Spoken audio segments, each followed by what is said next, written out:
Marie Petit was no aristocrat, no diplomat's daughter, nor even a woman from a respectable bourgeois family. She was, by all accounts, a simple servant, one of thousands of nameless figures scurrying through the back alleys of Parisian society. Or, more likely for that era, a woman with a dubious past whose name was rarely spoken in polite company. Yet this obscure woman dared to undertake the most audacious fraud of the 18th century. She didn't just dream of a better life, she decided to create one. By stealing or fabricating forged documents identifying her as an official envoy of the French king, she embarked on an incredibly perilous journey halfway across the world to the shores of distant Persia. What did she do? Upon arriving at the court of Shah Sultan Husayn in Tehran, she introduced herself as an envoy of Louis XIV, posing as a certain Madame de Verchères. And what happened was utterly unbelievable. The Persian court, perhaps dazzled by her audacity or simply lacking effective means to verify her story, received the impostor with honors. She became not just a guest, but a full participant in international negotiations, living in lavish quarters, accepting expensive gifts, and even securing trade privileges for France. She corresponded with the Shah himself, discussing matters that could influence the destinies of entire nations. Suddenly, an obscure servant who, perhaps just yesterday, was serving dinner, now held the threads of diplomacy between two great powers, deceiving both sides. And this situation continued not for a week or a month, but for a full 2 years, until her deception was finally uncovered. This story is not about a brilliant femme fatale whose sophisticated strategy allowed her to outwit the world. It is, first and foremost, a stark testament to the astonishing incompetence, corruption, and utter lack of basic verification systems within the diplomatic circles of that era. Her success was not a triumph of cunning, but a symptom of a deep systemic crisis, where anyone with sufficient audacity and forged papers could for a time become anything, even an ambassador. The true scandal here is not that one woman dared to do this, but that she was allowed to. But what drove Marie Petit herself to take this unprecedented step? To understand the true motives behind this audacious mystification, one must delve into the darkest corners of the 18th century social underclass. Paris at that time was a city of contrasts, the dazzling luxury of the aristocracy juxtaposed with the utter destitution of millions. For a woman without noble birth, without fortune, without patrons, opportunities were not just limited, they were virtually non-existent. Marie most likely found herself trapped in a fate common to the majority: grueling labor for pennies, the constant threat of hunger, disease, and social downfall, which for a woman meant only one thing: life on the streets or as a prostitute. Society offered her no choice. It presented no ladder upwards, only a bottomless abyss beneath her feet. In such a suffocating reality, where every day was a struggle for survival and the future promised only greater bleakness, the mind could conjure the most improbable scenarios for escape. Perhaps it wasn't a single moment of epiphany, but a slowly ripening despair that gradually transformed into a bold, almost insane plan. Imagine Marie daily observing the lives of her masters, their privileges, how easily they obtained what she could only dream of. This chasm between her reality and a world so close yet so unattainable must have become unbearable. It was at this point where the fear of an inevitable future outweighed the fear of unimaginable risk that the point of no return arrived. For Marie Petit, it likely lay in the realization that she had nothing to lose but a pathetic parody of life. The risk of being exposed, of being executed for treason, seemed less terrifying than a slow fading away into poverty and oblivion. This was not a thirst for power's sake, but rather a desperate attempt to break free from her predestined lot, not just to survive, but to live, with dignity, with opportunities, with a voice. This adventure became for her not just a way to get rich, but an act of defiance, a cry from the soul against a system that condemned her to an invisible existence. She did not seek fame, she sought salvation. And in this pursuit, in this absolute despair, an idea was born that seemed absurd, but became her only chance. She didn't reinvent the wheel, she simply exploited the weaknesses of a system that ignored people like her until they became a problem. Her story is not only a tale of grand deception, but also a profound psychological study of what a cornered individual is capable of when the only way out is the most incredible flight of fancy, embodied in a daring yet surprisingly effective plan. This incredible adventure, unfolding before the eyes of two great powers, would not have been possible without deep fissures in the very structure of the 18th century world order. This was a time when diplomacy, slow and full of gaps, opened doors for the most improbable machinations. European monarchies, including Louis XIV's France, desperately sought to expand their influence, forging alliances and blazing new trade routes to distant lands. Persia, with its immense riches and strategic location, remained a coveted target for ambitious European powers dreaming of direct access to Eastern markets, bypassing intermediaries. However, immense distances and primitive means of communication created a vacuum in which deception thrived. A journey from Paris to Tehran took months, even years, making prompt verification of identity and credentials virtually impossible. Diplomatic protocols were still in their infancy, especially when dealing with such vastly different cultures. European envoys arriving in Persia often became the Shah's court's sole source of information about distant Western kingdoms, and vice versa. In such informational isolation, where rumors and speculation sometimes carried more weight than official dispatches, external attributes, luxurious clothing, an entourage, grand pronouncements, acquired colossal significance. The Persian court, led by Shah Sultan Husayn, was itself in a difficult position. The Safavid Empire, though powerful, was already experiencing a period of hidden decline, making it more vulnerable to external pressure and, perhaps, more willing to accept any proposals that promised profit or strengthened its position. They were interested in European technologies, weapons, trade privileges, and, of course, potential allies against weakening, yet still dangerous, neighbors. It was in this unique environment, where ignorance mingled with excessive trust and the pursuit of gain overrode basic caution, that Marie Petit's audacious plan found fertile ground. Her success was not an accident, but rather a symptom of an era when the world was vast and largely unexplored, and human naivety and greed could become the perfect tools in the hands of a desperate adventurer. It was a world where any well-played role, backed by a couple of forged papers, could temporarily transform a servant into an ambassador, and fantasy into reality. Upon arriving in Tehran, Marie Petit didn't just present forged credentials, she performed the first, crucial scene of her grand spectacle.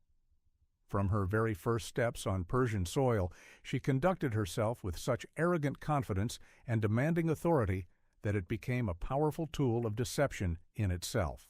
She didn't ask, she demanded strict adherence to diplomatic protocol, befitting the status of an envoy of one of Europe's greatest powers. Imagine this woman, who perhaps just yesterday was humiliated by poverty, now with a straight face rejecting the accommodations offered to her as unworthy of the Sun King's representative, demanding an immediate personal audience with the Shah, citing the extraordinary importance of her secret mission. This daring gambit, creating the illusion that it was not she who needed recognition, but rather the Persian court that needed to prove its respect for France, worked flawlessly. She instantly built an aura of inviolability and exclusivity around herself, forcing the court to operate by her rules. The second, far more complex stage of her scheme began with the so-called negotiations. Marie Petit, possessing not the slightest experience in diplomacy or trade, managed to conduct lengthy and seemingly profound conversations with Persia's highest dignitaries. She didn't just secure trade privileges, she shaped them, dictating terms that, she claimed, were direct instructions from Louis XIV. The impostor skillfully manipulated the Persians' ignorance regarding European politics and economics. She might, for example, convincingly speak of non-existent trade routes, of France's grand plans to establish new companies, of the necessity for exclusive rights for French merchants to protect them from unfair competition from other European countries. Every word she uttered was a carefully crafted lie, designed not only to solidify her status, but also to create real, tangible benefits for the fictional French mission. She masterfully exploited the Persian court's desire for modernization and European goods, promising access to technologies and markets that, of course, were never meant to materialize. But the most astonishing element of her 2-year mystification was maintaining the illusion of constant communication with the French court. To conceal the absence of genuine dispatches from Versailles, Marie Petit regularly received and sent letters, which were undoubtedly her own forgeries, or crafted by accomplices, if any existed. These fake messages served as a tool to manage the Persian court's expectations, explaining delays in the delivery of promised goods or the arrival of new French representatives. She could quote excerpts from these letters, reporting on unexpected political events in Europe that required a change in strategy, or on personal messages from the king, emphasizing her exceptional status and the importance of her mission. This continuous fabrication of correspondence not only sustained her legend, but also allowed her to maintain the initiative, constantly providing the Persian court with new information that was extremely difficult for them to verify. Thus, Marie Petit didn't merely deceive, she created an entire parallel diplomatic reality in which she was the sole, legitimate figure. Marie Petit didn't just exploit loopholes in the system, she masterfully played on the deepest human instincts, transforming them into tools for her own elevation. Her personal toolkit was an arsenal of psychological manipulation, capable of making others see what she wanted them to. A key element of her success was her absolute, almost hypnotic self-confidence. She didn't just play the role of an envoy, she became one in the eyes of the Persian court. Every movement, every glance, every phrase exuded an unwavering conviction in her high status, suppressing any nascent doubts. This audacious self-assurance acted as a shield, deflecting questions that might have arisen from less impressionable observers. She masterfully exploited the Persian court's desire for profit. Knowing that the Shah and his dignitaries craved access to European goods, technologies, and strategic alliances, she skillfully constructed her proposals, promising not just trade, but exclusive, unprecedented advantages. Marie Petit didn't just negotiate, she sold a dream, painting alluring pictures of wealth and power before the rulers of Persia that would become theirs thanks to the unseen generosity of the French king. She didn't choose experts, she became the sole infallible expert on all matters of European politics, economics, and culture. Her words became the ultimate truth, as no one around her could verify them. Creating a buzz was another of her psychological tricks. Tales of secret directives from Louis XIV, of the urgent importance of her mission, of unexpected changes in European politics that required immediate attention, kept the court in constant tension and anticipation. This created the impression that they were dealing with something grand and exceptional, distracting them from routine fact-checking. She transformed the deception process into a captivating spectacle where each new act brought a fresh dose of sensational information that the Persians eagerly consumed.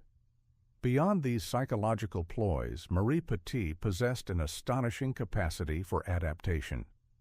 As a woman without education or diplomatic experience, she somehow managed to master the complex protocol of the Safavid court, understand its customs, and learn to behave in accordance with expectations. She listened, observed, and instantly adjusted her behavior. If confronted with a question she couldn't answer, she didn't panic but responded evasively, citing state secrets or special instructions that prevented her from revealing details. This mental flexibility, the ability to improvise on the fly and to maintain composure under pressure, were no less important than her forged papers.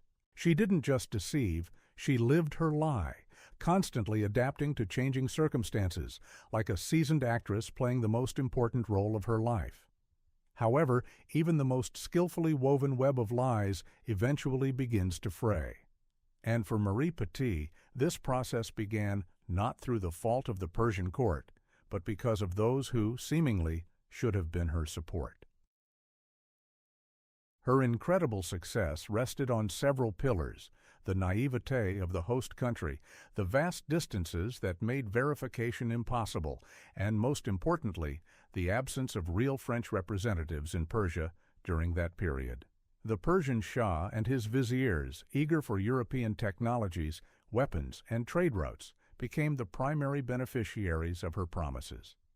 They saw her not merely as an ambassador, but as a conduit to untold riches and strategic advantages, so necessary for their weakening empire. This thirst for gain silenced any doubts, making them willing captives of her grand mystification, ready to believe the most incredible stories as long as they promised prosperity. But other French people lived in Tehran, a few Catholic missionaries who had settled in Persia long before the impostor's arrival, and several French merchants attempting to establish trade links. These individuals, isolated from their homeland but well aware of the true state of European diplomacy and trade, observed Madame de Verchères from the very beginning with growing bewilderment. They knew that such an important mission from the Sun King could not have been dispatched without their knowledge, without official notifications, without a lavish escort, and without prior preparation. Moreover, the impostor's behavior, her statements, her demands, all differed strikingly from the customary diplomatic protocol known to genuine Europeans. At first it was mere curiosity, then growing suspicion, and finally the realization that before them was not a royal envoy, but a cunning adventuress whose actions could inflict irreparable damage on France's reputation. It was these missionaries and merchants, not the Persian court's perceptiveness, who pulled the thread that began to unravel the ball of lies. They started sending letters to Paris, trying to find out who Madame de Verchères was and why there was no information about her. These messages, traveling thousands of miles and months, eventually reached the French court, causing no less astonishment there than the impostor's story itself. Versailles knew nothing of any Madame de Verchères, her mission, or her grandiose promises. When increasingly alarming news of her diplomatic activities began to arrive from Persia, the French government realized the scale of the scandal. Marie Petit's true antagonist turned out not to be a perceptive dignitary or a revealed secret, but truth itself, slowly but relentlessly breaking through the layers of distance and deceit. It was only a matter of time before reality collided with fantasy, and the impostor's mask would be torn off. Versailles' reaction when the first letters about a certain Madame de Verchères reached its walls was a mixture of bewilderment and disbelief. But as new, more detailed and alarming reports arrived from missionaries and merchants in Persia, doubt gave way to shock and then to fury. The year 1717, when Marie Petit's deception reached its peak, became for the French crown and diplomatic corps not just a disgrace, but a threat to the entire system of international relations. It was impossible to allow an unknown adventuress to continue posing as an envoy of Louis XIV, concluding dubious deals in his name and undermining confidence in the French power. The French government, realizing that the situation had spiraled out of control, acted decisively, albeit with the slowness characteristic of that era. An official dispatch was sent to Tehran containing a categorical refutation of Madame de Verchères' identity and authority. This was not just a message, but a diplomatic gut punch, slowly but surely approaching the Persian court. Every mile the couriers traveled brought Marie closer to inevitable collapse, to the moment when her carefully constructed house of cards would come crashing down with a resounding crash. And then came the day when reality finally caught up with fantasy. A genuine French envoy arrived in Tehran, perhaps one of those very missionaries tasked with delivering official documents, or a specially dispatched courier. He brought with him not forged credentials, but authentic letters from Versailles, officially stating that France had sent no Madame de Verchères to Persia, and that all her actions were null and void. Imagine the faces of Shah Sultan Husayn and his viziers when this bitter truth was presented to them. Their reverence for the Sun King turned into humiliation, and their hopes for untold benefits crumbled to dust. The climax came swiftly. Marie Petit, who just yesterday dictated terms and received honors, was summoned before the Shah. It was not an audience, but an interrogation. The atmosphere in the throne room must have been electric. On one side, enraged Persian dignitaries feeling duped. On the other, the real Frenchman finally achieving justice, and in the center of it all, Marie Petit. Did she manage to maintain her composure? Did she try once again to deceive her deceived benefactors? Or did her audacity, which had served her faithfully for 2 years, finally run out? Historical sources are sparse in describing this moment, but it can be assumed that Marie, cornered, had no chance. Her bluff was called, her legend destroyed under the weight of undeniable evidence. She was arrested right at court, her luxurious quarters searched, and all her diplomatic papers undoubtedly proved to be forgeries. What began as a desperate flight of fancy ended in a humiliating downfall. The consequences for Marie Petit would have been dire in any European country of that time. Treason and fraud of such magnitude were punished severely, often with death. However, the Persian court, finding itself in such a delicate position, could not simply execute her. This would have meant a public admission of their own incredible naivety and incompetence. The Shah and his viziers, who had so long indulged her deception, now had to save face. Instead of execution, Marie Petit was sentenced to expulsion from Persia. She was sent back to France, not as a prisoner, but as an undesirable person who was to be handed over to the French authorities. This was a compromise that allowed the Persians to rid themselves of the disgrace and shift the responsibility for punishment onto those who, in their opinion, should have better controlled their subjects. The journey back was long and humiliating. The woman who 2 years earlier had arrived in Persia as a powerful envoy now returned as a criminal, her name tarnished, and her grand adventure the subject of a diplomatic scandal discussed in all European courts. For the French court, Marie Petit's story became not only a source of embarrassment, but also a serious lesson. It exposed glaring gaps in the system of diplomatic control and protocol, showing how vulnerable state interests were to one audacious adventurer. This incident, though hastily hushed up, forced Versailles to reevaluate its methods of dealing with distant territories, strengthen the verification of envoys, and establish stricter communication rules. The price Marie Petit paid was nothing compared to the damage to the reputation of two great powers. Her story became not just an anecdote about a crazy impostor, but a stark testament to the fragility of power and the astonishing force of human desperation, capable of challenging entire empires. Marie Petit's crushing failure at the Persian court immediately triggered a chain reaction in Versailles.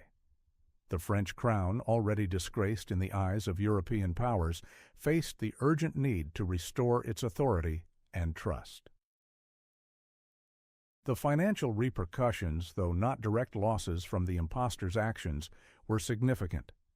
Paris had to urgently dispatch not just refutations to Tehran, but also real diplomats with generous gifts to smooth over the ruffled feathers and compensate for the humiliation inflicted on the Shah and his court. These unplanned expenses, including the maintenance of a new mission and valuable offerings, added an extra burden to the already strained royal budget. The political damage was even more palpable. The Madame de Verchères incident revealed not only gaps in communication with distant territories, but also a critical vulnerability in France's diplomatic system. In response to this unprecedented scandal, Versailles undertook a series of emergency measures. Procedures for verifying the identity and credentials of all foreign representatives were tightened. Every envoy was now required to carry not only personal credentials, but also duplicate official letters sent through other channels, with mandatory cross-verification upon arrival. The system for sending and receiving dispatches was radically reformed to prevent any recurrence of such fraud. The goal was singular: to ensure that no adventurer could ever again pose as a representative of the Sun King. For the Persian court, the consequences were no less bitter. Shah Sultan Husayn and his viziers, who had believed the envoy's tall tales for 2 years, experienced profound humiliation. Their hopes for unfettered access to European technologies, weapons, and new trade routes, which promised untold profits from the sale of Eastern goods and the acquisition of Western benefits, collapsed overnight. All agreements made with Marie Petit proved worthless. This meant not only the loss of 2 years of precious time spent on meaningless negotiations, but also missed real opportunities for developing trade relations with other legitimate European powers. Those who had invested in her legend, dignitaries, merchants dreaming of their own profit from these supposed privileges, were deceived, their expectations were unmet, and their reputations suffered.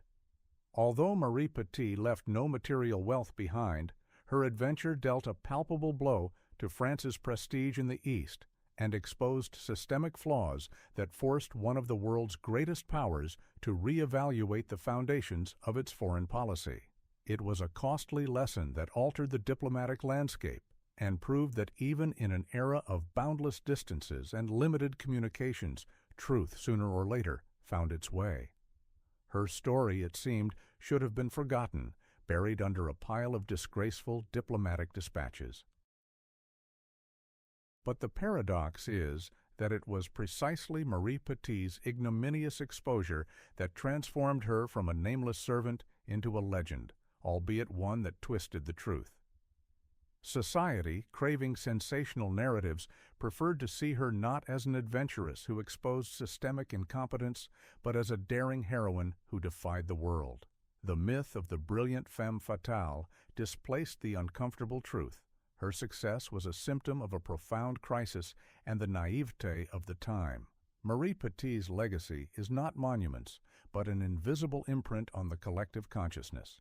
It is a tale of a cornered individual capable of incredible acts bordering on madness. Her audacious scheme served as a distorted mirror, reflecting not only her own desperate struggle, but also the fundamental flaws of powerful empires. Paradoxically, despite being a nobody, she compelled the world to speak of her, even if it was in the context of disgrace. She did not seek fame, yet she acquired it, albeit in a twisted form. The universal lesson of her story extends far beyond the 18th century.